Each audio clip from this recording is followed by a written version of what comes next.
สบายดีทุกคนมื้อนี้จอยสิมา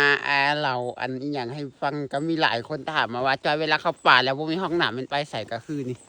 สาธารณะเลยไปใส่ก็ได้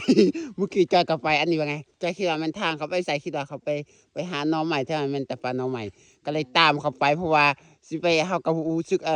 เก็บทองมาแล้วไปหูบ่คือมีแต่ห้องน้ำเต็มไปหมด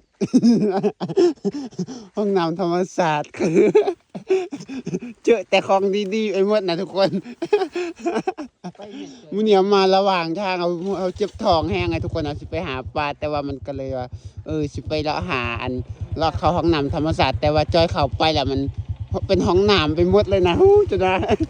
ตาบ่อยากจะมือเลยแต่คันบ่มือตาแล้วสิได้เหยียบไปหลังจากเหนียวก็คือจะเดินทางต่อเดินทางต่อไปเลาะหาปลามาลักบาย